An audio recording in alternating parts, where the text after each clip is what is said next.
The rain pelted against the windows of Mercy Hospital like tiny fists demanding entry.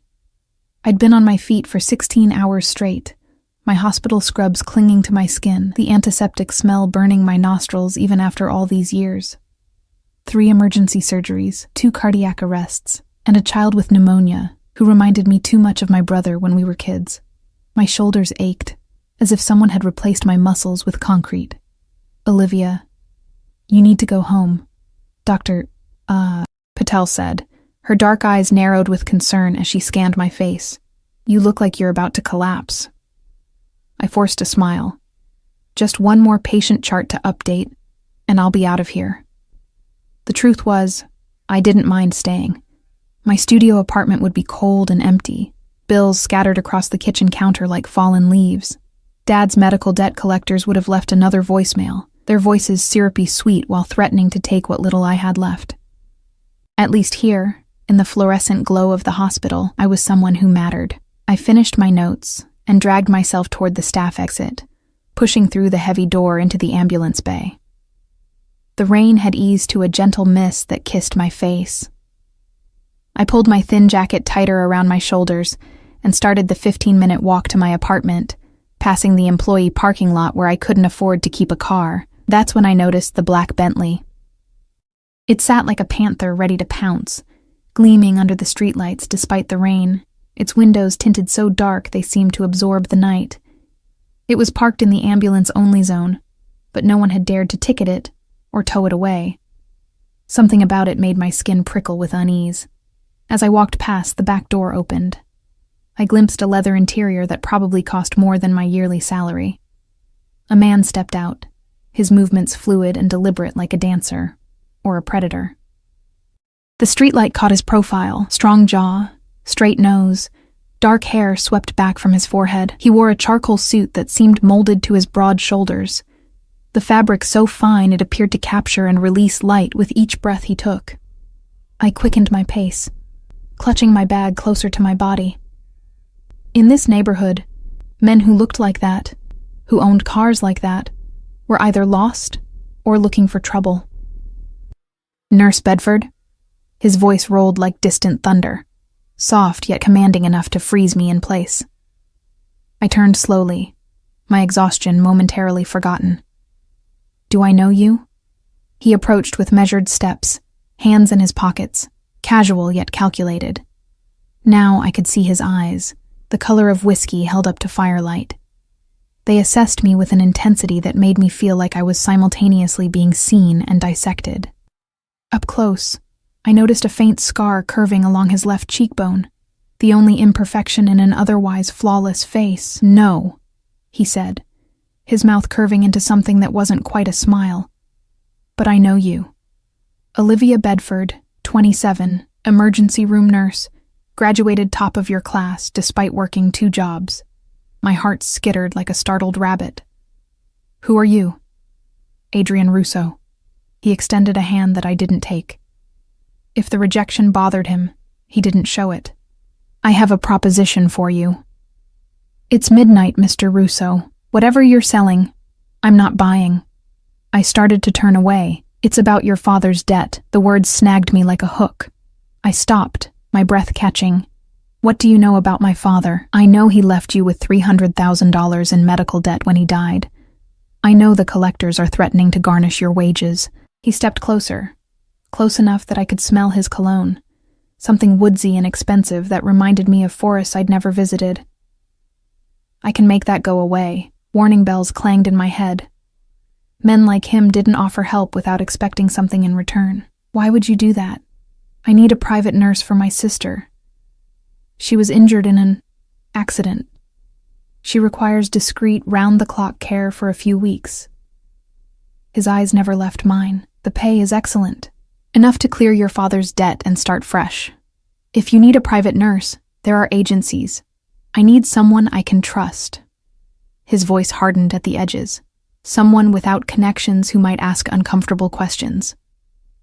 I should have walked away. Every instinct screamed to run. But exhaustion and desperation clouded my judgment. 3 years of drowning in debt, of eating ramen while working 60-hour weeks, of watching the interest compound faster than I could make payments. What kind of injury are we talking about? Something flickered in his eyes. Approval, perhaps. Gunshot wound to the abdomen. She's stable but needs monitoring. You'd stay at my estate until she recovers, and if I say no? His expression didn't change, but the temperature around us seemed to drop 10 degrees. Then you walk away and continue your life. But the offer expires tonight. I looked at the Bentley, then back at the hospital where I'd spend another 16 hours tomorrow for barely enough money to cover my rent. I need to think about it. Of course. He reached into his jacket and produced a business card, thick and cream-colored with just a phone number embossed in black. You have 1 hour. Before I could respond, his driver, a mountain of a man I hadn't noticed until now, opened the car door. Adrian Russo slid inside with graceful economy, the door closing with a soft thud that somehow sounded final. I stood there in the misty rain, the card heavy between my fingers, as the Bentley pulled away. My mind raced with possibilities, none of them good. Private nurse for a gunshot wound that wasn't being treated in a hospital? Either his sister was wanted by the police, or he was involved in something illegal. Probably both. But the debt collectors had threatened to come after my meager savings next. The thought of losing the emergency fund I'd scraped together penny by penny made me physically ill. I could report him to the police. But what would I say? A rich man offered me a job? They'd laugh me out of the station. I walked home in a daze, the card burning a hole in my pocket. My apartment was as cold and empty as I'd anticipated. Bills spread across the counter, the red final notice stamp like a scream on the top envelope. I picked up my phone and stared at it, my finger hovering over the number on the card. Just as I was about to dial, my phone rang. Unknown number. Your hour isn't up yet, I said after answering. Adrian Russo's laugh was soft and dangerous. Time is a luxury I rarely afford others, Ms. Bedford. Have you decided? How much? I asked bluntly. $10,000 per week plus expenses. The debt disappears regardless of your service length. My breath caught. That was more money than I'd make in 3 months at the hospital, and all I have to do is care for your sister? Yes. The word hung between us, simple yet laden with unspoken complications. When would I start? Tonight. I closed my eyes. I need to pack. Everything will be provided. Of course it would be. Men like him didn't leave details to chance. I need to inform the hospital, already taken care of. They believe you've taken a family emergency leave. A chill crawled up my spine. How long had he been watching me, planning this? Mr. Russo, I don't even know where I'm going. My driver is outside your building. I crossed to the window and pushed aside the thin curtain. The black Bentley sat at the curb like a patient predator. The same mountain of a man stood beside it, his gaze fixed on my third-floor window. He didn't wave or acknowledge that he saw me, but I knew he did. This was madness, pure insanity. Yet I found myself saying, I'll be down in 5 minutes. Wise choice, Ms. Bedford. The line went dead. I changed into jeans and a sweater, stuffed my toothbrush and a change of underwear into my purse, then scribbled a quick note for my neighbor in case. In case what? In case I never came back? I shook the thought away and left the note on my kitchen counter. The burly driver opened the car door as I approached. The back seat was empty. Adrian Russo wasn't inside. Instead, there was a blindfold lying on the leather seat. Mr. Russo requires discretion regarding the location of his estate, the driver said, his voice surprisingly gentle for a man his size. I hesitated. 1 foot on the curb, 1 inside the car. This was my last chance to turn back, to run inside and lock my door, to call the police and report something. Anything. Instead, I slid into the seat and picked up the blindfold. The silk was cool against my fingers as I tied it around my eyes, plunging myself into darkness. The car moved smoothly through the night. I tried to keep track of turns, right, left, straight, for what felt like 20 minutes, another right, but soon lost my bearings. The motion and exhaustion lulled me into a half-sleep, my head nodding forward before jerking back up. I was startled fully awake when the car stopped and the door opened. A hand, large but gentle, helped me out. 5 steps up, the driver murmured. I counted the steps beneath my feet, feeling stone, then heard the sound of massive doors opening. The air changed, warmer, scented with something floral and exotic. My blindfold was removed, and I blinked against the sudden light. The entryway was cavernous, with marble floors and a curved staircase that swept up to a second floor. Crystal chandeliers cast rainbow prisms across cream-colored walls adorned with paintings I was certain were originals.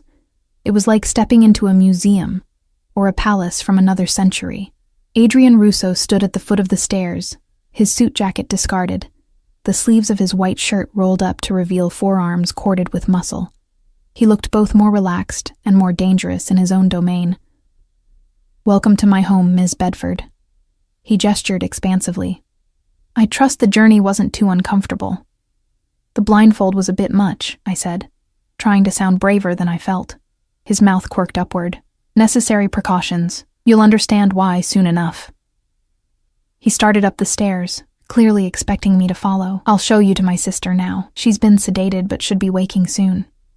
I followed him up the staircase, my hand trailing along a banister smooth from generations of similar touches. The second floor opened into a long hallway with doors on either side. Adrian moved with purpose to the third door on the right, and paused, his hand on the knob. "Before we enter," he said, his voice lowered, "understand that what you see in this room doesn't leave this house. Ever." His eyes locked with mine, and for the first time, I glimpsed something truly frightening behind them. Not cruelty, but absolute certainty. This was a man accustomed to being obeyed without question.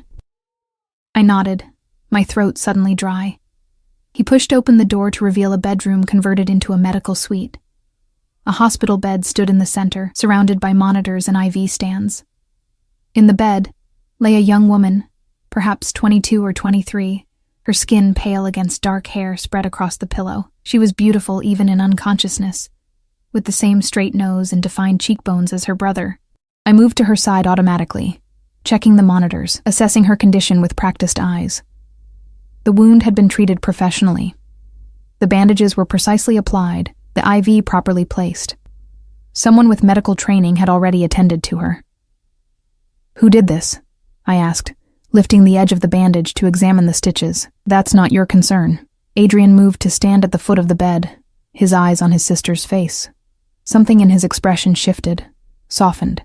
It was the first genuine emotion I'd seen from him. "Her name is Sophia. She's all the family I have left." I nodded, continuing my assessment. "The wound looks clean, no signs of infection. When was she injured?" "Yesterday morning." "And the bullet?" "Removed." I looked up at him. "By a doctor?" A ghost of a smile. "By someone with sufficient experience." His gaze hardened again. "Your job is to monitor her, change the dressings, administer antibiotics and pain medication, and alert me immediately of any changes in her condition." He nodded toward a door on the far side of the room. "Those are your quarters. You'll find everything you need there." I followed his gaze to what I assumed was a small adjoining room, probably a former walk-in closet. My gilded cage. "Am I a prisoner here, Mr. Russo?" I asked quietly. He considered me for a long moment. "You're free to leave whenever you wish, Ms. Bedford. But you won't. Because of my father's debt. Because once you walk through these doors, you become part of my world. And in my world, loyalty is rewarded and betrayal." He left the sentence unfinished, but his meaning was crystal clear. As he turned to leave, I called out, "What happened to the last nurse?" Adrian paused at the door, looking back over his shoulder. There wasn't one. His smile didn't reach his eyes. "You're the first person I've ever brought to this house who wasn't family." The door closed behind him with a soft click that echoed in my chest like a cell door slamming shut. I stood in the center of that opulent prison, the unconscious woman my only company, wondering what terrible mistake I'd just made. What I didn't know then, couldn't have known, was that I hadn't just entered Adrian Russo's home. I'd walked straight into his web. I spent that first night checking Sophia's vitals every hour, adjusting her IV drip, and battling my own exhaustion. The room was equipped better than some hospitals I'd worked in. Monitors for heart rate and blood pressure, oxygen tanks, even a portable ultrasound machine tucked discreetly in a cabinet that looked like antique furniture. When Sophia stirred around 3 a.m, I was at her side immediately. Her eyes fluttered open, the same whiskey color as her brother's, and focused on me with confusion. "Who are you?" Her voice was weak but carried the same commanding tone as Adrian's. "I'm Olivia, your nurse." I checked her pulse as I spoke, professional and calm despite my circumstances. "You've been injured. How's your pain level on a scale of 1 to 10? She ignored my question. "Where's Adrian?" "I can call him if you'd like." "No." The word came out sharper than I think she intended, followed by a wince of pain. "Let him sleep. He worries too much." Her eyes, clouded with medication but still keen, studied my face. "You're new." I nodded, adjusting her IV. "I started tonight." A ghost of a smile played across her lips. "Poor you."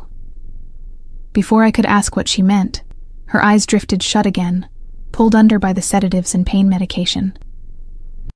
I recorded her brief period of consciousness in the chart Adrian had provided, noting her lucidity and pain response. My own exhaustion was becoming overwhelming. I retreated to the adjoining room. My quarters, as Adrian had called them. Like everything else in this house, it was extravagantly appointed. A queen-sized bed with sheets that felt like liquid silk. A bathroom with a marble shower and soaking tub. A closet filled with clothes in exactly my size. I shivered at that detail. How long had he been watching me before making his approach? I meant to just lie down for a moment, but exhaustion pulled me under into a dreamless sleep. When I woke, sunlight was streaming through windows I hadn't noticed the night before, casting golden patterns across the hardwood floor. For a moment, I forgot where I was. Then reality crashed back. I shot up, horrified that I'd slept longer than the hour I'd intended. Rushing into Sophia's room, I found her still asleep, her vitals stable. The monitor showed her last check had been 30 minutes ago. "I took over when you fell asleep." I whirled around to find Adrian sitting in an armchair in the corner of the room, a tablet in his lap. He wore the same clothes as the night before, making me wonder if he'd slept at all. "I'm sorry," I stammered. "I didn't mean to." He waved away my apology. "You were exhausted. It's why I had your room prepared with sedatives in the air filtration." My blood ran cold. "You drugged me? I ensured you got the rest you needed." He stood, smoothing his shirt. "You're of no use to Sophia if you collapse from exhaustion." I wanted to be angry, but the manipulative logic made a twisted kind of sense. "Don't do that again without my consent." His eyebrow arched slightly, as if surprised by my boldness. "Noted." He moved to Sophia's bedside, his hand gently brushing her forehead. "She woke while you were sleeping, said she was at pain level 7. The clinical precision of his report surprised me. "Did you give her anything?" "No. I waited for you." He stepped back, gesturing for me to proceed. "I defer to your expertise." I checked Sophia's chart, then administered a carefully measured dose of pain medication through her IV. All the while, I felt Adrian's eyes on me, assessing every movement. When I finished, I turned to face him. "She needs her bandages changed, and I'd like to check for signs of infection." He nodded, then shocked me by rolling up his sleeves further and washing his hands in the adjoining bathroom. "I'll assist." Together, we carefully removed Sophia's bandages.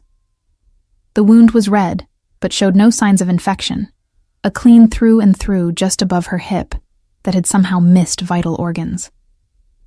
As I cleaned and redressed it, Adrian handed me supplies with the efficiency of someone who'd done this many times before. "This isn't the first gunshot wound you've treated," I observed quietly. His eyes met mine. "No." "Or the first one she's received." A muscle in his jaw tightened. "No." I finished securing the fresh bandage and pulled the blanket back over Sophia. "Who are you people, really?" Adrian's expression remained impassive, but something dangerous flickered in his eyes. "You know exactly who we are, Ms. Bedford. You just don't want to admit it to yourself." He was right. The pieces had been falling into place since I'd first seen that Bentley. The wealth, the secrecy, the gunshot wound treated privately, the obvious power he wielded. Adrian Russo wasn't just rich. He was connected. The kind of connected that operated outside the law. "Will you join me for breakfast?" he asked, the question too polite to be anything but a command. I glanced at Sophia. "I should stay. Marco will watch her." On cue, the mountain of a driver appeared in the doorway. "He's been trained in basic medical care, and he'll call you if anything changes." I hesitated, then nodded. Marco took my place in the chair beside Sophia's bed, his massive frame somehow gentle as he adjusted her blanket. Adrian led me through the maze-like corridors of the mansion. Morning light poured through tall windows, illuminating artwork and antiques that belonged in museums. We passed closed doors and hushed voices that fell silent as we approached. Twice, men in suits nodded respectfully to Adrian, before their eyes flicked to me with undisguised curiosity. The dining room had a table large enough for 20, but places were set for only 2 at one end. A woman in a maid's uniform poured coffee as we entered, her eyes carefully downcast. "Sit," Adrian said, pulling out a chair for me. "You must be hungry." As if on cue, my stomach growled. I hadn't eaten since yesterday's hurried lunch at the hospital cafeteria. I sat, and Adrian took the place at the head of the table beside me. The maid set down plates of eggs, crisp bacon, fresh fruit, and warm pastries that made my mouth water. "Thank you, Elena," Adrian said. "That will be all." She nodded and slipped out silently, leaving us alone. I picked up my fork, then paused, suddenly suspicious of the food. Adrian noticed and sighed. "It's not drugged, Olivia. If I wanted to harm you, I wouldn't waste good food doing it." His casual dismissal of my fear was somehow more chilling than a threat would have been. I took a tentative bite of eggs, then another. Everything was delicious, and my hunger overcame my apprehension. We ate in silence for several minutes, before Adrian spoke again. "Tell me about yourself." I set down my coffee cup carefully. "You already know everything about me. That's why I'm here, isn't it?" The corner of his mouth lifted. "I know the facts. Education, employment, financial situation." "I don't know you. Why would you want to?" "Because you're in my home, caring for my sister." He leaned back, studying me. "Because you interest me." A warning prickle ran down my spine. "I'm not interesting, Mr. Russo. I'm just a nurse who made a desperate choice." "Adrian," he corrected. "And desperation doesn't explain everything. You could have gone to the police last night. You could have refused my offer." His eyes narrowed slightly. "You're not naive. You knew exactly what kind of man could make $300,000 of debt vanish. Yet here you are." I met his gaze steadily. "I'm here because my father died of pancreatic cancer after the insurance company refused to cover his experimental treatment. I'm here because I worked 3 jobs through nursing school and still graduated with student loans.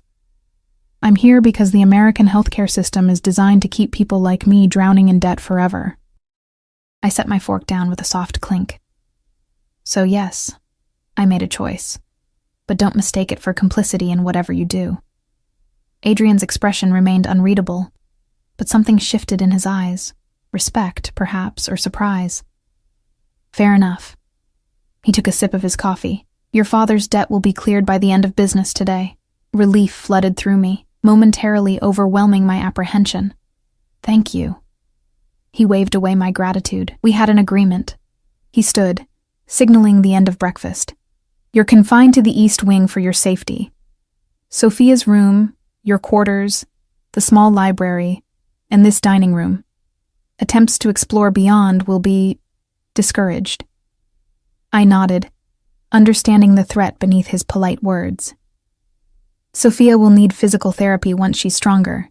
You'll oversee that as well." He checked his watch. Platinum, I noticed, probably worth more than a year of my salary. "I have business to attend to. I'll check on Sophia this evening." As he turned to leave, I called after him. "Adrian?" He paused, looking back. "How did Sophia really get shot?" His expression hardened. "She was in the wrong place at the wrong time." "That's not an answer. It's the only one you're getting." He strode from the room, leaving me alone with my cooling coffee and growing doubts. I returned to Sophia's room to find her awake and irritable. Marco vacated the chair as I entered, nodding respectfully before disappearing into the hallway. "Finally," Sophia huffed. "That man is about as conversational as a brick wall." I smiled despite myself. "He's just doing his job. How are you feeling?" Like I've been shot, she replied dryly. Where's my brother? He said he had business to attend to. Sophia rolled her eyes. Of course he does. She shifted, wincing. Help me sit up. I'm sick of staring at the ceiling. I adjusted her bed and checked her bandage, pleased to find no fresh bleeding. The wound looks good. You're lucky. It missed everything important. Luck had nothing to do with it, she muttered. He's a terrible shot. I pretended not to hear that as I recorded her vitals. Are you hungry? I can have something brought up. She shook her head. Not yet, just water.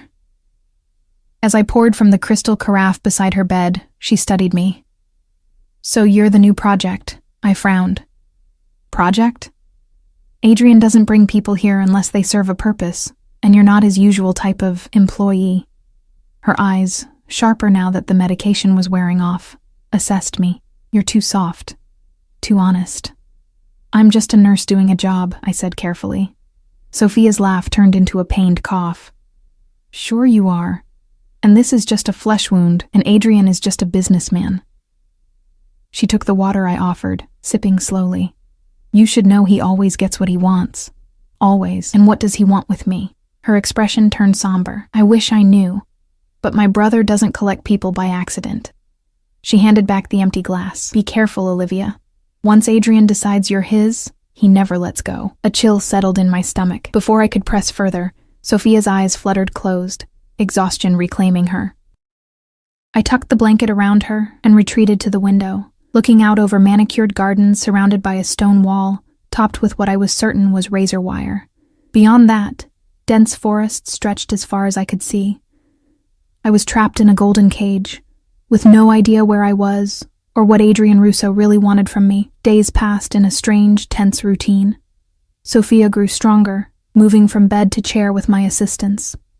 Adrian visited each morning and evening, bringing books for his sister, asking detailed questions about her progress, and watching me with those unreadable whiskey eyes. The more time I spent with him, the more layers I sensed beneath his controlled exterior, glimpses of dry humor, flashes of genuine tenderness toward Sophia, moments of unexpected consideration toward me. On the 5th night, I was reading in the small library when Adrian found me. He carried 2 crystal glasses of amber liquid, offering one to me as he took the seat opposite. Scotch, he said. Macallan, 25 years old. I accepted the glass but didn't drink. Is this a celebration? Sophia stood on her own today. That's worth acknowledging. He sipped his drink, eyes never leaving mine. You've done good work with her. It's my job.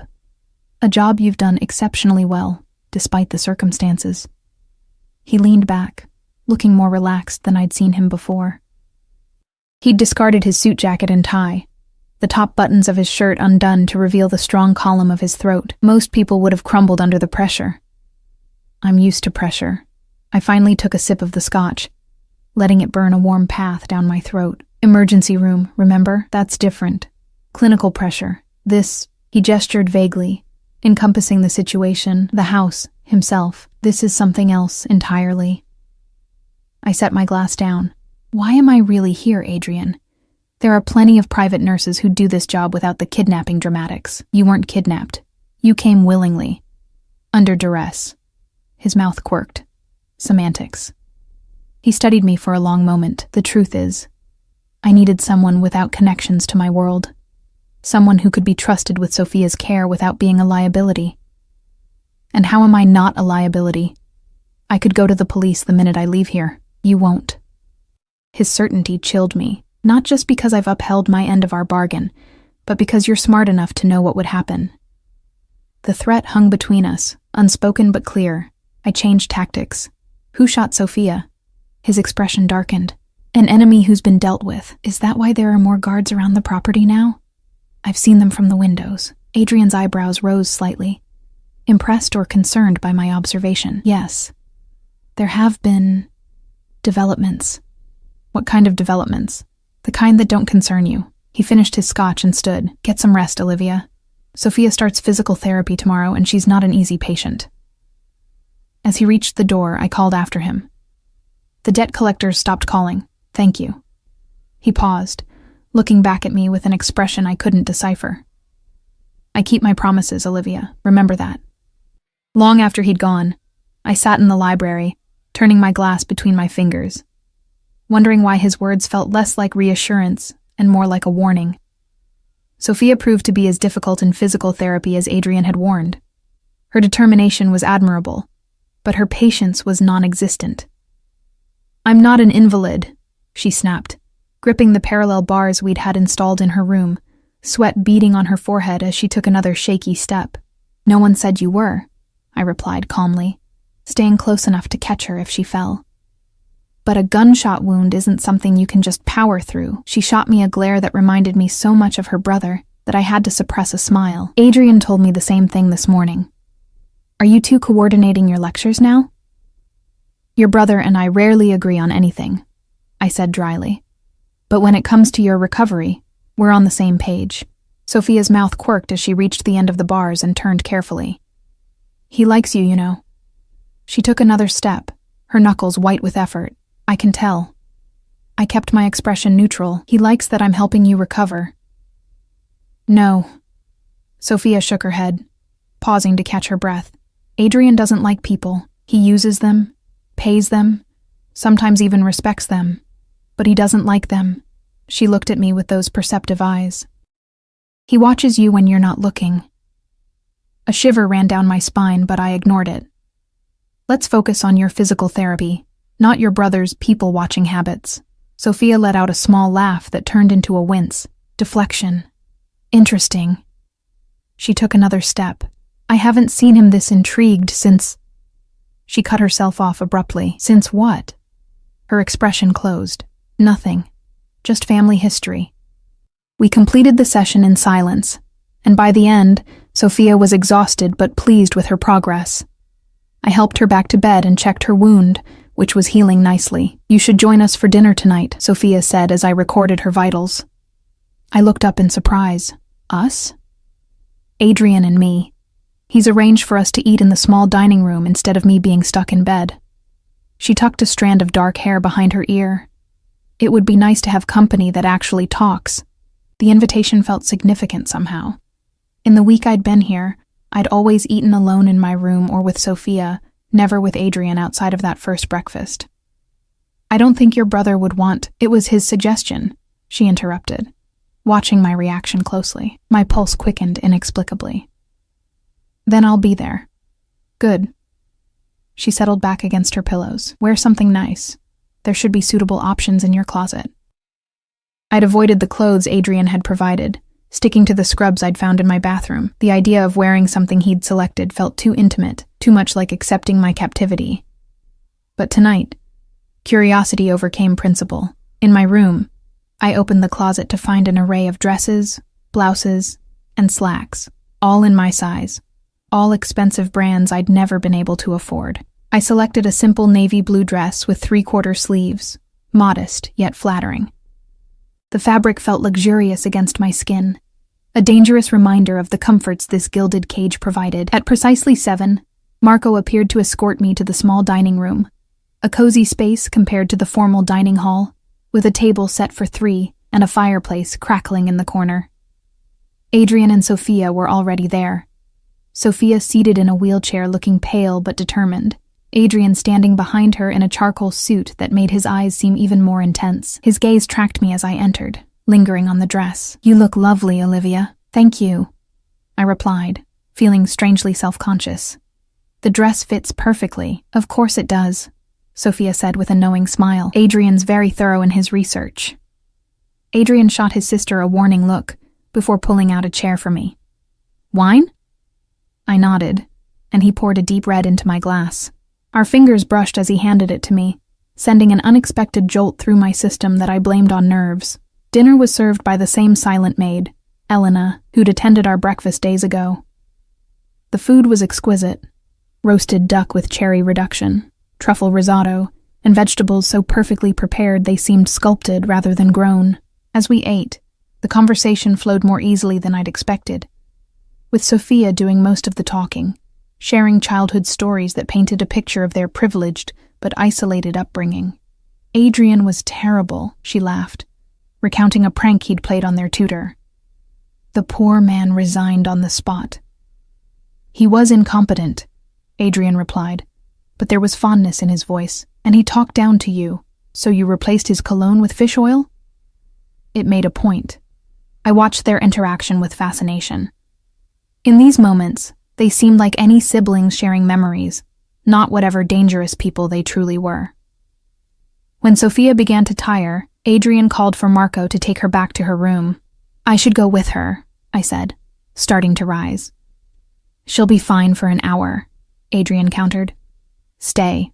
Have dessert. It wasn't really a request. Once Sophia had been wheeled away, an uncomfortable silence fell between us. Adrian refilled our wine glasses and moved to the chair beside me, closer than he'd been during dinner. You've become fond of my sister, he observed. I nodded. She makes it easy. Sophia has always been the charming one. His mouth quirked into that not-quite smile. I got the other qualities. Like what? His eyes met mine over his wine glass. Ruthlessness, calculation, determination. Those don't sound like qualities to be proud of. They're qualities that keep us alive. He set his glass down. This world doesn't reward kindness, Olivia. It rewards strength and the willingness to use it. What world is that exactly? I asked, emboldened by the wine and the intimate setting. Because in the world I live in, people generally don't get shot or need private nurses hidden away in secret mansions. Adrian's expression hardened slightly. You live in that world too. You just don't see what's beneath the surface. He leaned forward, his voice dropping. The comfortable life you think exists is built on blood and power. The only difference between men like me and the ones you consider legitimate is that I don't pretend. And what are you, exactly?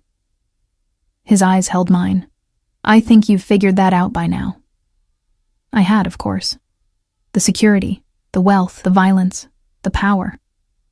Adrian Russo was connected to organized crime.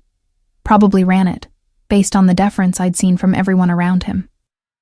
Does that frighten you? He asked, studying my reaction. Should it? Most people would say yes. I took a sip of wine, buying time to steady my voice. Most people haven't spent a week living in your house and treating your gunshot-wounded sister. Adrian laughed then, a genuine sound that transformed his face and sent an unexpected warmth through me. You continue to surprise me, Olivia Bedford. Is that why I'm here? For your entertainment? The laughter faded from his eyes, replaced by something more intense. You're here because I need you to be. For Sophia. Initially, yes.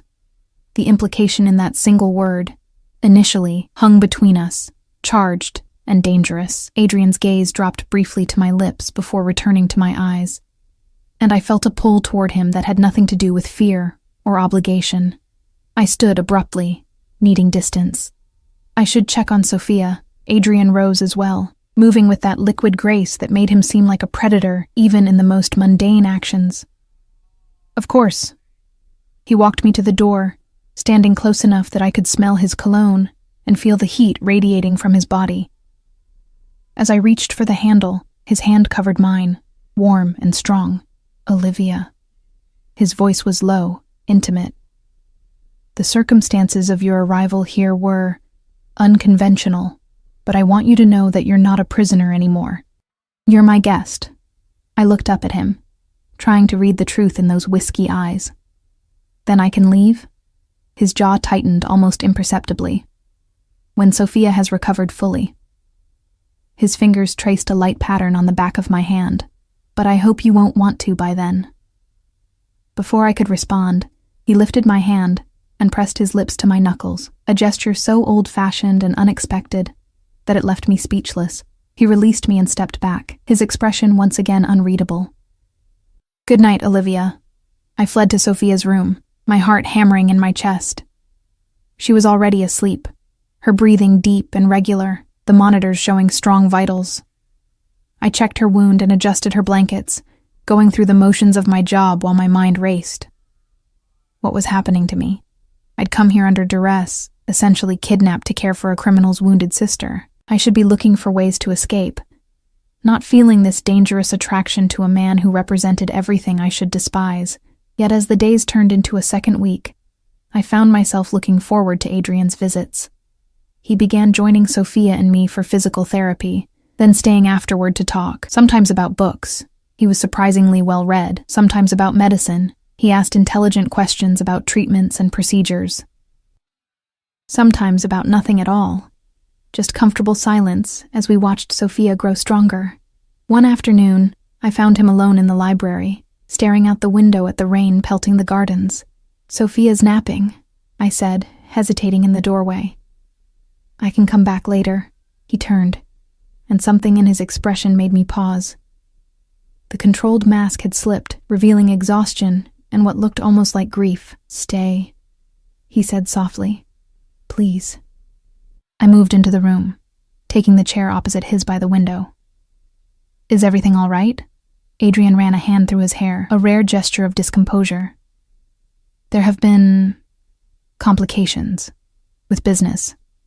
The kind of complications that got Sophia shot." His eyes met mine, sharp despite his weariness. "Yes." I waited, expecting him to shut down the conversation as he always did when it veered toward his business. Instead, he sighed and continued. "My father built an empire on certain principles. Territory, respect, family above all." Adrian's gaze returned to the rain-lashed windows. "When he died, I inherited not just his business, but his enemies. Most fell in line when they saw I was my father's son." His mouth twisted. "Some needed convincing, and someone's not convinced. Someone thinks they can take what's mine." The coldness in his voice sent a shiver down my spine. They came for Sophia to send a message. They miscalculated. The quiet certainty in those last words made me think of bodies in shallow graves. I should have been horrified, but instead, I felt a twisted understanding. "She's your weak spot." Adrian looked at me, surprise flickering across his features before his expression closed again. "Family is both strength and vulnerability in my world." "Is that why you've never married, had children of your own?" The question was too personal, too presumptuous. I expected anger, but Adrian merely studied me with those penetrating eyes. "I haven't found someone worth the risk," he said finally. "Someone who could survive in this life and still remain—" He trailed off, searching for the word. "Human?" I suggested quietly. His mouth quirked in that almost smile. "Yes." We sat in silence for several minutes, the rain providing a soothing background rhythm. Adrian seemed lost in thought, and I took the opportunity to study him openly. The strong profile, the slight shadow of stubble along his jaw, the faint scar on his cheekbone. He was beautiful in the way dangerous things often are. A tiger, a storm, a fire. "You're staring," he said without looking at me. I didn't deny it. "I'm trying to reconcile the man who brings his sister fresh flowers every morning with the man who makes people disappear." Adrian turned to face me fully, his expression serious. "They're the same man, Olivia. The sooner you accept that, the easier things will be." "For who?" "For both of us." There it was again. That implication that whatever was happening between us mattered to him. It should have frightened me. Instead, it sent a thrill of something dangerously like anticipation through my veins. The next morning, I woke to shouting. I rushed from my room to find Sophia's door open and the room filled with Adrian's men. Adrian himself stood by the bed, his face a mask of cold fury, as a doctor I'd never seen before examined Sophia. "What happened?" I pushed through the crowd to Sophia's side. Her face was flushed, her breathing labored, the monitors showing elevated heart rate and temperature. "She has a fever," Adrian snapped, as if I were responsible. "Why didn't you notice?" I checked Sophia quickly, finding the wound site red and hot to the touch. "It's infected. She needs IV antibiotics immediately." I turned to the doctor. "Do you have ceftriaxone?" The man nodded, already preparing the medication. I helped administer it while Adrian paced behind us, radiating tension. When we finished, I turned to the room. Everyone out except the doctor. My professional tone brooked no argument. To my surprise, the men looked to Adrian, who gave a curt nod. They filed out silently, leaving just the four of us. "You too, Adrian," I said, earning a glare that would have made most people quail. "She's my sister, and right now she needs medical attention, not an audience." I held his gaze steadily. "Please." For a tense moment, I thought he would refuse. Then, with a barely perceptible nod, he left, closing the door behind him. The doctor, Dr. Mendez, as he introduced himself, and I worked together to clean the wound, which had developed a small abscess that had gone unnoticed beneath the bandage. After draining and re-cleaning it, we started Sophia on a stronger course of antibiotics. "She'll be fine," Dr. Mendez assured me as we finished. "You caught it early enough." "I should have noticed sooner," I said, the guilt weighing on me. I'd been so distracted by Adrian, by my conflicted feelings, that I'd missed the early signs of infection. These things happen quickly sometimes. He packed his bag, then hesitated. "You're not what I expected." "What do you mean?" "Adrian doesn't usually—" He paused, choosing his words carefully. "He keeps people at a distance, especially in his home." Before I could respond, the door opened and Adrian returned, his face still tight with worry. Dr. Mendez nodded respectfully and slipped out, leaving us alone with the sleeping Sophia. "Will she be all right?" Adrian asked, his voice rough. "Yes. The infection is under control. She'll need to rest for a few days, but there shouldn't be any complications." The tension seemed to drain from his body, leaving him looking almost vulnerable. Without thinking, I reached out and touched his arm. "It's not your fault." His eyes met mine, surprise evident in them. "I wasn't there to protect her. You can't be everywhere. I should have been there," he insisted. "If I had been, she wouldn't have been shot. If you hadn't been here when the infection developed." He didn't finish the thought, but the implication was clear. "But I was here," I said softly. "Because you brought me here." Something shifted in his expression, and he covered my hand with his own. "Yes." The single word contained multitudes. Acknowledgement, gratitude, something deeper I wasn't ready to name. We stood like that for a long moment, connected by touch and shared concern for Sophia. Then Adrian's phone buzzed in his pocket, breaking the spell. He checked it, his expression hardening into the mask I recognized from our first meeting. "I have to go." He looked at Sophia, then back at me. "Stay with her." "I will." He moved to leave, then paused at the door. "Olivia." His voice was soft but intense. "Thank you." The words seemed inadequate for the emotion behind them. Before I could respond, he was gone, leaving me alone with Sophia and the growing realization that I was falling for a man who lived by his own dangerous code, a man who had, essentially, kidnapped me. And the most terrifying part was that I no longer wanted to escape. Sophia's infection marked a turning point.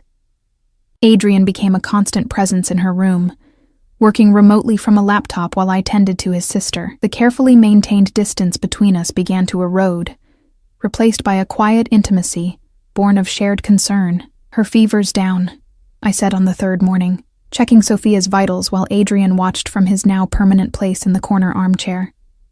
"She seems more comfortable," he observed, setting aside his laptop to join me at the bedside. Sophia was sleeping peacefully, her color improved, the angry redness around her wound receding. I changed her IV bag, acutely aware of Adrian standing close enough that his arm brushed mine.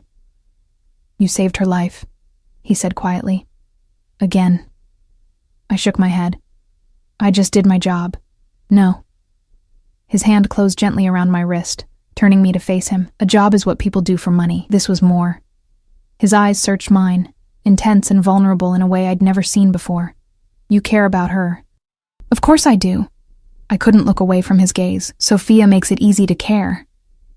"And me?" The question was barely audible, a dangerous whisper between us. "Do you care about me too, Olivia?" My heart thundered in my chest. We stood on a precipice, and my answer would send us tumbling into territory from which there would be no return. The truth rose to my lips before I could stop it. "Yes."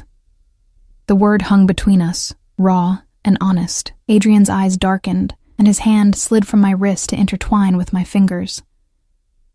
He stepped closer, close enough that I could feel the heat from his body, smell the subtle cologne that had become as familiar to me as my own heartbeat. "Adrian," I whispered, uncertain if it was a warning or an invitation. He leaned in, his free hand rising to cup my cheek with unexpected tenderness. I should have pulled away, Every rational part of my brain screamed that this was madness. Stockholm Syndrome, trauma bonding, a dozen psychological terms to explain away what I was feeling. But as his lips hovered a breath from mine, I couldn't remember any of those reasons. A soft moan from Sophia shattered the moment. We both turned to see her stirring, eyes fluttering open. Adrian stepped back, his mask of control sliding back into place so quickly I might have imagined its absence. "You're awake," he said, moving to his sister's side with casual ease, as if he hadn't just been about to kiss me. "How do you feel?" Sophia's gaze moved between us, her expression knowing despite her weakened state. "Better," she rasped. "What did I interrupt?" "Nothing," we said in unison too quickly. A ghost of a smile touched her lips. "Liars." I busied myself checking her temperature and pulse, avoiding both their eyes. "Your fever's broken. That's good news." "Wonderful," Sophia said dryly. "Now, maybe you two can stop hovering like vultures and admit what's happening." Adrian shot her a warning look. "You need to rest." "I've been resting for days." She struggled to sit up, and I moved to help her, adjusting pillows behind her back. "What I need is for you two to stop pretending." "Sophia," Adrian's voice held a quiet command. "Enough."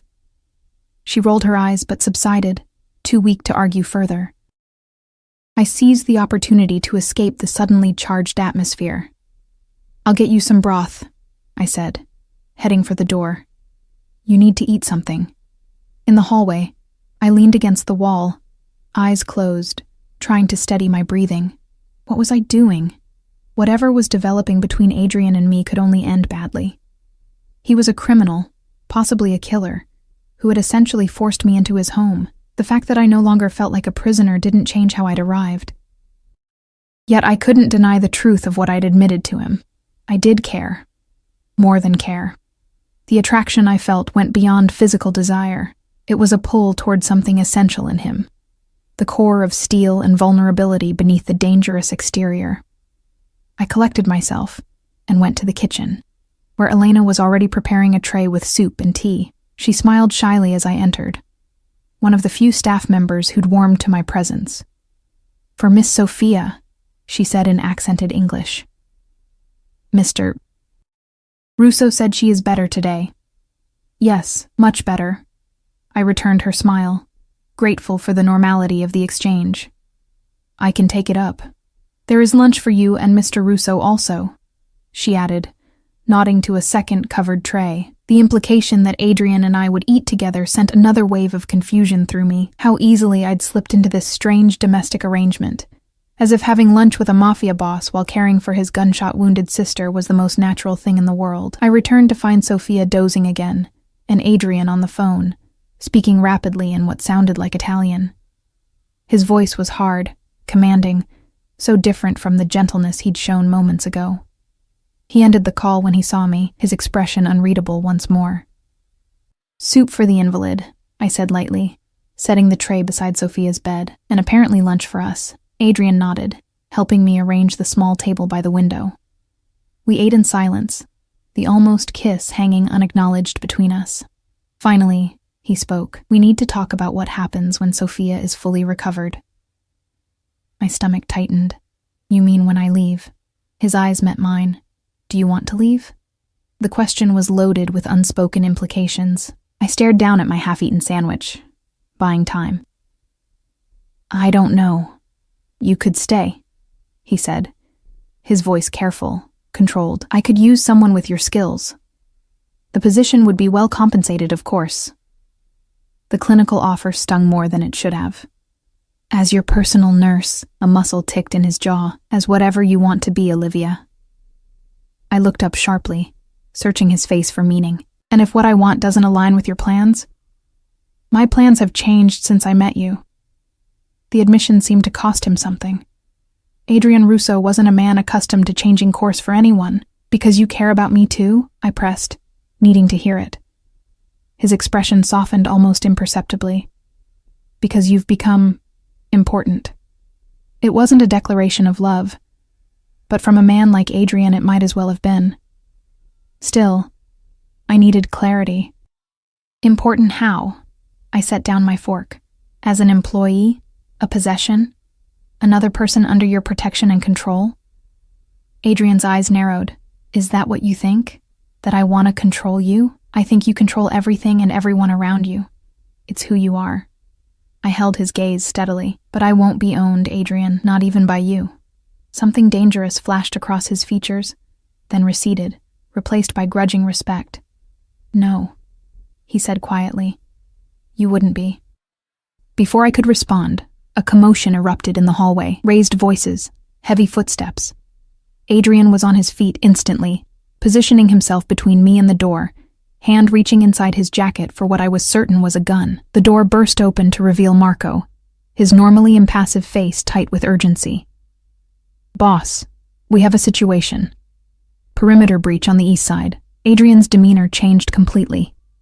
The almost vulnerable man replaced by someone cold and lethal. How many? At least 6.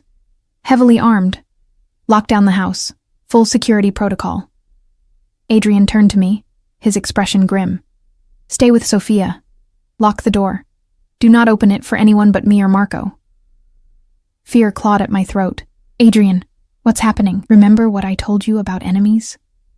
He moved to Sophia, who had awakened at the commotion, her face pale with understanding. They've found us.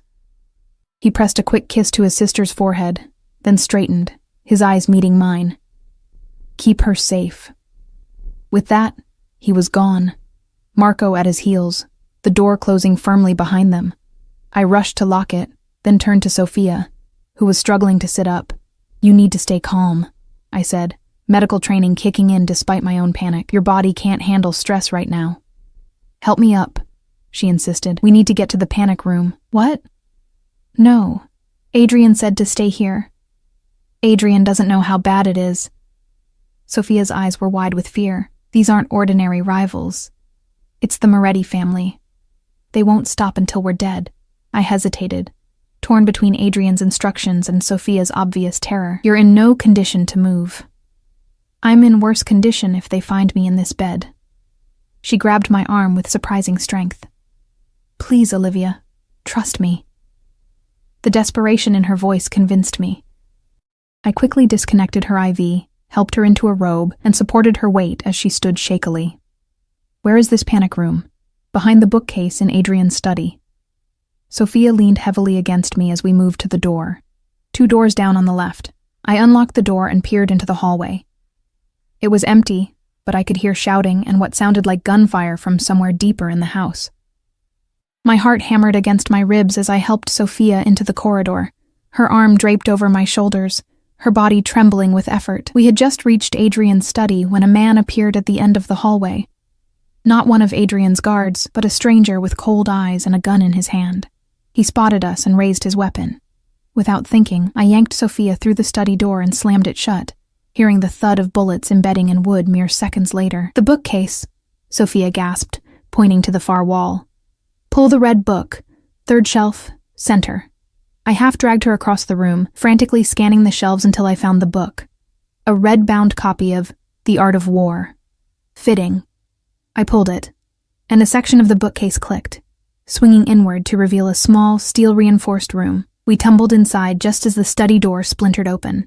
I slammed the panic room door shut, the automatic locks engaging with a reassuring series of clicks. Sophia collapsed onto a small cot against the wall, her face ashen, the exertion clearly too much for her weakened state. There's a medical kit, she wheezed, pointing to a cabinet. And a monitor. We can see what's happening. I grabbed the medical kit and checked Sophia's vitals. Rapid pulse, clammy skin, but no sign of reopened wounds. As I worked, I glanced at the monitor she'd indicated.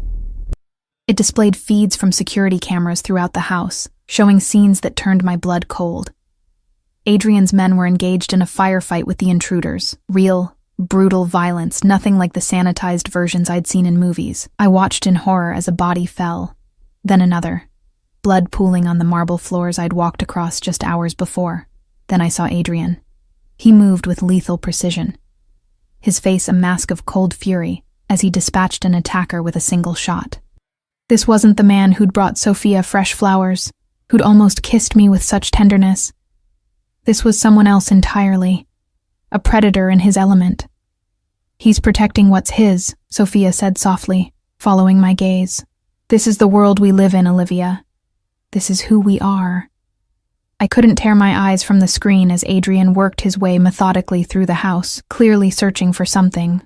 Or someone. With a jolt, I realized he was looking for us. We need to let him know we're safe, I said, turning to Sophia. Is there a way to communicate from here? She nodded weakly. Phone on the desk. Speed dial 1. I grabbed the phone and pressed the button. It rang only once before Adrian answered, his voice tight with controlled panic. Sophia? It's Olivia. We're in the panic room. Sophia's with me. The relief in his exhale was palpable. Stay there. Don't open the door for anyone but me. Understand? Yes. I hesitated. Adrian, be careful. A brief pause. I will. The line went dead. I returned to Sophia's side, checking her pulse again. The stress and exertion had taken a toll. Her fever was returning. I administered medication from the well-stocked medical kit and settled her more comfortably on the cot, all while keeping one eye on the monitors. The fighting continued for what felt like hours, but was probably only minutes. Gradually, Adrian's men gained the upper hand. I watched as the last of the intruders was subdued, Adrian standing over him, gun pointed at the man's head. They exchanged words I couldn't hear, and for a terrible moment, I thought Adrian would execute him on the spot.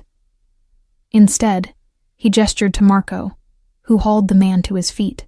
Adrian said something else, his expression coldly furious, then turned and began moving swiftly through the house, clearly heading for the study. He's coming, I told Sophia, who nodded weakly, her eyelids drooping from the medication. Moments later, there was a pattern of knocks on the panic room door, followed by Adrian's voice. Olivia? Sophia? It's me. It's over. I hesitated, checking the monitor to confirm it was really him standing alone outside. Then I released the locks and opened the door. Adrian stood there, blood splattered across his shirt and face. Not his own, I realized with a mixture of relief and horror. His eyes swept over me, checking for injuries, then moved to Sophia on the cot. You moved her, he said, not accusingly, just stating a fact. She insisted, said it wasn't safe to stay in her room. I stepped back to let him enter. Was she right? Adrian knelt beside his sister, brushing hair from her forehead with a gentleness that contrasted sharply with the violence I'd just witnessed. Yes. They were coming for her, for both of us. He looked up at me, his expression somber. For you too, now. The implications of that statement hit me like a physical blow. Me? Why? Because you're with me. He stood, closing the distance between us, his hands coming to rest on my shoulders. Because they saw you in the house with Sophia.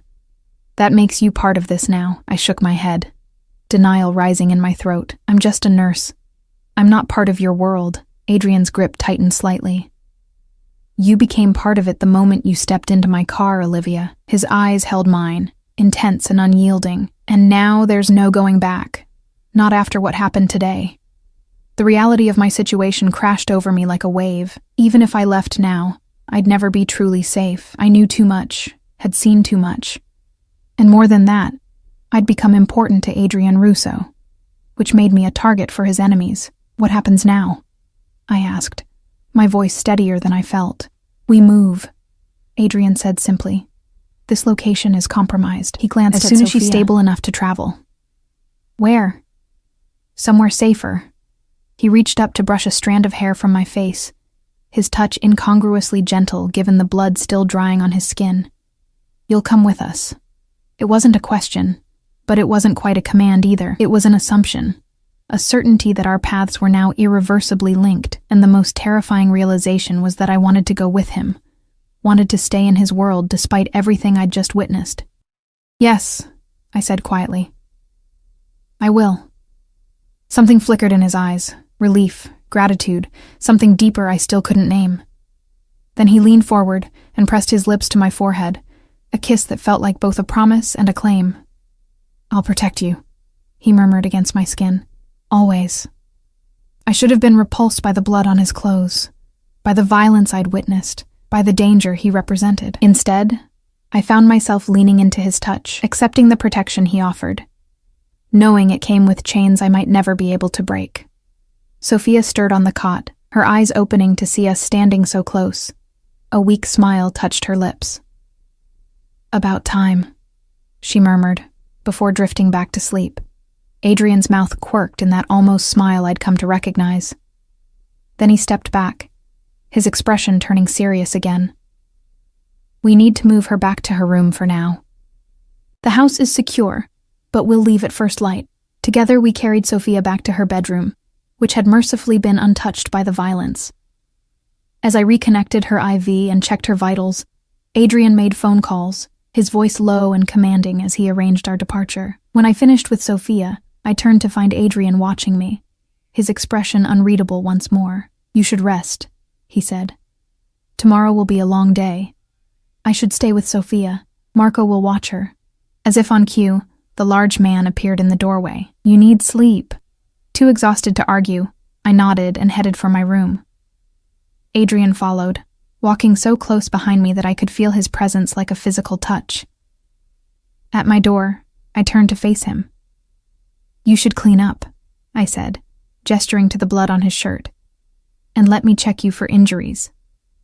He shook his head. "It's not my blood." The clinical part of my brain noted the statement with professional detachment. The rest of me struggled to reconcile this blood-spattered man with the one who'd almost kissed me with such tenderness hours earlier. As if reading my thoughts, Adrian's expression softened. "This is who I am, Olivia. What you saw today, it's part of me. I won't pretend otherwise. I know. And I did know, had known from the beginning, even if I'd tried to ignore it. And yet you're still here." He stepped closer, one hand coming up to cup my face. "Why?" The question demanded honesty, not just from him, but from myself. "Because I care about you," I said softly.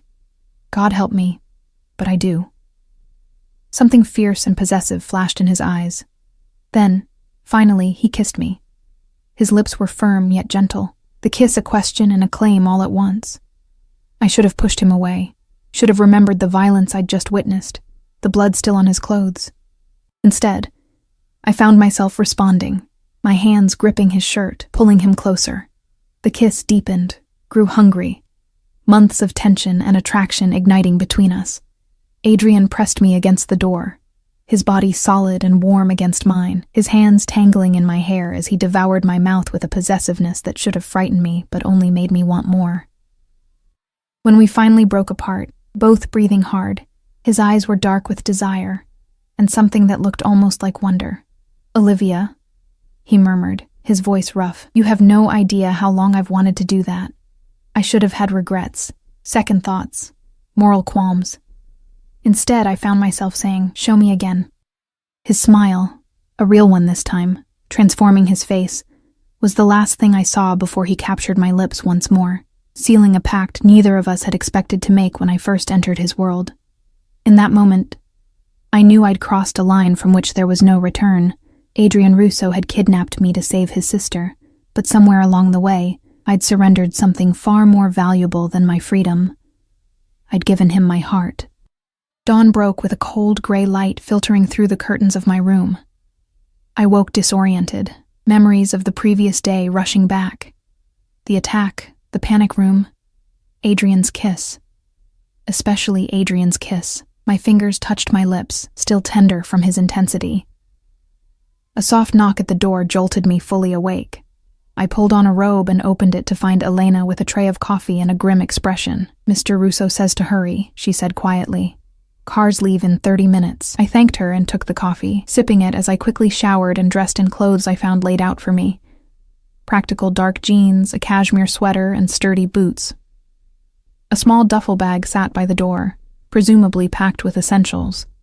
The efficiency of it all was both comforting and unnerving. When I emerged, Adrian was waiting in the hallway, looking immaculate in a charcoal suit despite the early hour and the chaos of the previous day. The only hint of strain was the tightness around his eyes. "Good morning," he said, his voice formal, giving nothing away of the intimacy we'd shared hours before.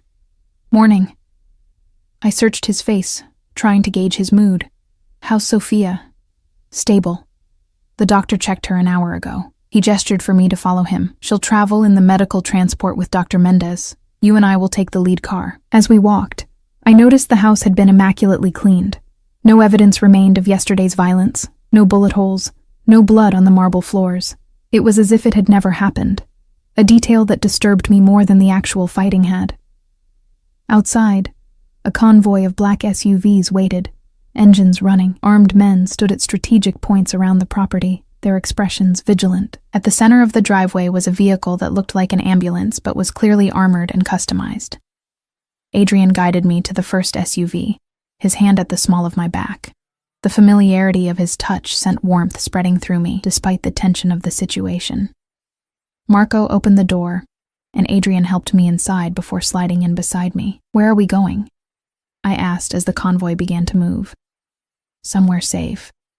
He took my hand, his thumb tracing circles on my palm. "It's better if you don't know the details yet." I pulled my hand away, suddenly irritated by the secrecy. "Don't do that." Adrian raised an eyebrow. "Do what?" "Treat me like I'm just another person to be managed." I met his gaze steadily. "After last night, after everything, I deserve honesty." A muscle ticked in his jaw, but his eyes softened. "You're right." He glanced out the window as we passed through the estate's gates, then back to me. "We're going to my property in the mountains. It's more remote, better defended, and not connected to the Russo name." "How long will we stay there?" "Until I eliminate the threat." The clinical detachment in his voice sent a chill through me, a reminder of who he really was. "You mean until you kill the people who came after you?" Adrian studied me, gauging my reaction. "Yes." I looked away, staring out the window at the landscape rushing by. We'd left the city far behind, moving through countryside I didn't recognize. Part of me wanted to demand he stop the car, to run back to my simple life of hospital shifts and ramen dinners. But there was no going back now. I'd made my choice when I kissed him, when I agreed to come with him. "This is your world," I said finally. "I understand that, but if I'm going to be part of it, I need to know what I'm walking into." Adrian was silent for a long moment. Then he shifted closer, his thigh pressing against mine. "The Moretti family has been trying to take over Russo territory for years. My father kept them in check. When he died, they saw an opportunity." His mouth tightened. "They miscalculated. I'm not my father. I'm worse." "Why target Sophia? To hurt me. To show they could reach what I value most." His eyes locked with mine, intent and serious. "They'll come for you next, now that they've seen you with us, with me." The implication hung between us. I was a liability, a weakness that could be exploited. "Is that why you kissed me? To stake your claim?" Anger flashed across his features. "I kissed you because I've wanted to since the moment you stood up to me in your hospital scrubs, exhausted but unflinching." His hand caught mine again, gripping it firmly. "I've surrounded myself with people who fear me, Olivia. You never did." The raw honesty in his voice stripped away my defenses. "I should have. Perhaps." His mouth quirked in that almost smile. "But I'm grateful you didn't." We rode in silence for a while, his hand still holding mine, both of us lost in thought. The convoy wound through increasingly mountainous terrain, the road narrowing as we climbed. Finally, we turned onto a private drive that snaked up through dense forest. The house, more of a fortress, appeared suddenly through the trees. Built of stone and glass, it seemed to grow from the mountainside itself, commanding a view of the valley below. Unlike Adrian's mansion, this place was designed for security rather than opulence, though it still radiated wealth and power. Armed guards met us as we pulled up, their respectful nods to Adrian contrasting with their curious glances at me.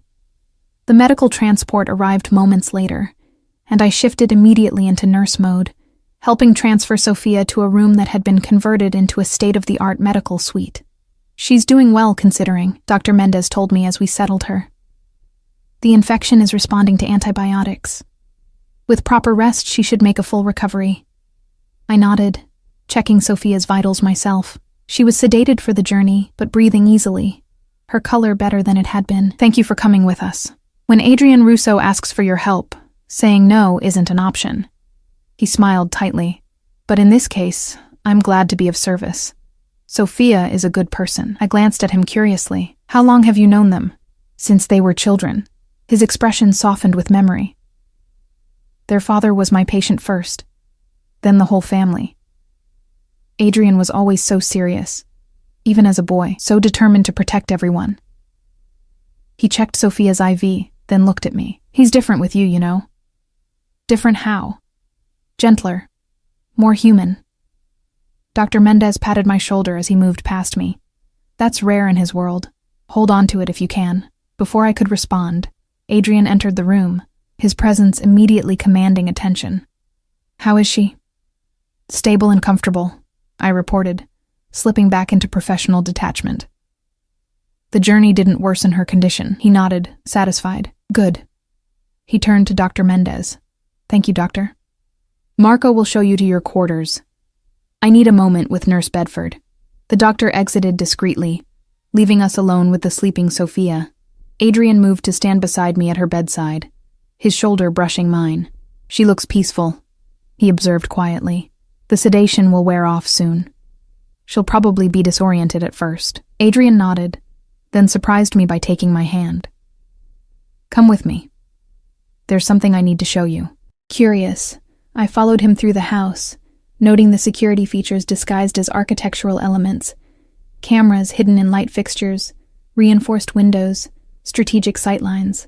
Adrian led me up a spiral staircase to what appeared to be his private study, a room with floor-to-ceiling windows overlooking the valley and mountains beyond. This is where I come to think, he said, moving to a desk position to face the view. To plan. I stayed by the door, watching as he unlocked a drawer and removed a thick folder. What is that? Your future. He held out the folder. If you want it. Cautiously, I approached and took it from him. Inside were legal documents, property deeds, bank accounts, identification papers, all in my name. I looked up in confusion. I don't understand. Adrian leaned against the desk, his expression serious. When I first brought you to my home, it was for Sophia. But I always had a contingency plan. He gestured to the folder. A new identity, financial security, a fresh start. Somewhere the Moretti family would never find you. You were planning to let me go? The realization stunned me. I was planning to give you a choice, he corrected. The same choice I'm giving you now. I flipped through the documents, noting the substantial bank balance, the property in a quiet coastal town thousands of miles away. Why show me this now? Adrian pushed away from the desk and moved to the window, his back to me. Because last night changed things. For both of us. He turned, his eyes meeting mine. I want you to stay, Olivia. With me, but I need you to choose it freely, knowing you have other options. The gesture was unexpectedly honorable from a man who lived outside the law. I set the folder down and crossed to him, searching his face. You'd really let me walk away? After everything that's happened? It would be difficult. His jaw tightened. But yes, if that's what you truly wanted. I studied him, this complicated man who had kidnapped me, protected me, kissed me like I was precious. Why?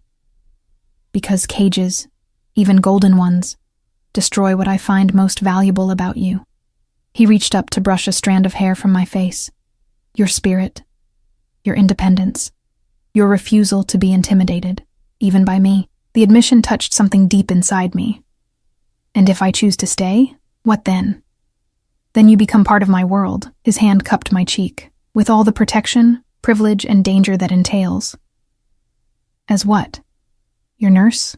Your girlfriend? Your possession? Adrian's eyes darkened. As my equal. My partner. He stepped closer, close enough that I could feel the heat radiating from his body. My wife. Eventually, if you'll have me. The word sent a shock through my system. Wife? Adrian, we barely know each other. I know everything I need to know about you. His certainty was absolute. You're brave, compassionate, and fiercely independent. You care for others at your own expense. You see the world as it should be, not just as it is. His thumb traced my bottom lip, and when you kiss me, it feels like coming home. My heart hammered in my chest, emotions warring within me, fear, desire, confusion, and something dangerously close to love. Your world is violent, Dangerous. Yes. People die. Yes. And you? What exactly do you do in this world of yours? Adrian considered me for a long moment. I control a network of businesses, some legitimate, some not. I protect my territory and my people. I maintain order in a world that operates by different rules than the one you're used to. You kill people. When necessary. He didn't flinch from the truth. I'm not a good man, Olivia, but I could be a good husband to you. A good father to our children? The image his words conjured, a family with Adrian, children with his whiskey eyes and my stubborn chin, was startlingly appealing. It's insane, I whispered. All of this. Perhaps. His mouth quirked. But I've never wanted anything the way I want a life with you. I stepped back, needing space to think. I need time, Adrian. This is overwhelming. He nodded, respecting my boundary. Of course. Take all the time you need. He gestured to the folder still on his desk. The option to leave will always be there. I want you to stay because you choose to, not because you feel trapped. The irony wasn't lost on me. The man who had essentially kidnapped me now offering me freedom, while simultaneously asking me to chain myself to him willingly. Yet the choice felt genuine, his vulnerability in offering it unexpectedly touching. A commotion from downstairs interrupted the moment. Raised voices, rapid footsteps. Adrian's expression shifted instantly from tender to alert, his hand moving to the gun I hadn't noticed holstered under his jacket. Stay here, he ordered, moving to the door. Adrian. Please, Olivia. For once, just do as I ask. The genuine concern in his voice stopped my protest. I nodded, and he slipped out, locking the door behind him. Left alone, I moved to the window, searching the grounds below for signs of trouble but seeing only the usual guards at their posts. Minutes stretched like hours.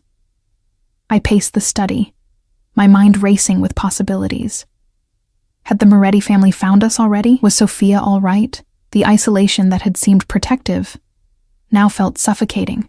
Finally, the door opened, and Adrian returned. The tension in his shoulders told me something was wrong before he spoke. The Moretti family has taken Gemma. I frowned, not recognizing the name. Who? Elena's daughter. Adrian's expression was grim. They left a message, her for Sophia. An exchange. Horror flooded through me. They kidnapped a child? To get to you? To get to Sophia. He ran a hand through his hair, a rare gesture of agitation. They know I won't trade my sister, so they're hoping to force my hand through Elena. His eyes met mine. She's been with my family since I was a child. Her daughter is like family to us. What will you do? Adrian's expression hardened into something deadly. What I should have done when they first came after us. End this. Permanently. The cold certainty in his voice sent a shiver down my spine. This was the other side of Adrian, the ruthless crime lord who eliminated threats without remorse. There has to be another way, I said quietly. One that doesn't involve more bloodshed. This is my world, Olivia. Blood is its currency. He moved to a cabinet, unlocking it to reveal an array of weapons. I've tried to shield you from this reality, but I can't anymore. I watched as he selected a gun, checking it with practiced efficiency. Let me help. Adrian paused, looking at me sharply. No, you stay here, protected. I'm a nurse, Adrian. I can help if anyone gets hurt. I moved closer, determination strengthening my voice. And if I'm going to be part of your world, I need to understand all of it. Not just the parts you want to show me. He studied me for a long moment, conflict clear in his eyes. This isn't a game, Olivia. People will die tonight. I know. I held his gaze steadily, but innocent lives are at stake. Elena's daughter deserves our help. All of our help. Something shifted in his expression. Respect, perhaps, or realization. All right, he said finally. But you stay with Marco at all times. You focus on medical assistance only. And if I tell you to leave, you leave. No questions, no arguments. I nodded, accepting his terms. What's the plan? Adrian outlined the strategy. A team would infiltrate the Moretti compound where Gemma was being held while another group created a diversion. The goal was extraction of the child with minimal casualties on our side. Our side, I repeated, the words strange on my tongue. When had I started thinking of myself as part of Adrian's organization? Having second thoughts? He asked, noting my hesitation. No. And surprisingly, it was true. I'm where I need to be. The operation unfolded with military precision. I remained in a secure location with Marco and a medical kit, while Adrian led the infiltration team. Through a radio, I listened to terse updates, my heart in my throat each time gunfire erupted in the background. Then finally, Adrian's voice. "We have her. Coming out now." Relief flooded through me, followed quickly by renewed tension as I prepared for potential injuries. When the team returned, Adrian carried a small dark-haired girl of about 7, her face streaked with tears but otherwise unharmed. Elena rushed forward with a cry, gathering her daughter into her arms. Adrian himself had a gash along his forearm, blood seeping through his torn sleeve. I moved to him immediately, medical instincts overriding everything else. "It's nothing," he said, trying to wave me off. "Let me be the judge of that." I led him to a chair and cut away his sleeve, revealing a deep cut that would need stitches. As I cleaned the wound, I asked quietly, "The Moretti family?" "Dealt with." His voice was flat, emotionless. "Permanently." I nodded, not pressing for details I wasn't sure I wanted to know. Instead, I focused on stitching his arm, my hands steady, despite the implications of his words. When I finished, Adrian caught my wrist, his eyes searching mine. "Are you all right?" The question surprised me. "Shouldn't I be asking you that? You just witnessed the darkest part of my world." His expression was somber. The violence, the consequences. "I saw you rescue an innocent child at risk to yourself," I countered, resting my hand on his. "That tells me something about you too, Adrian."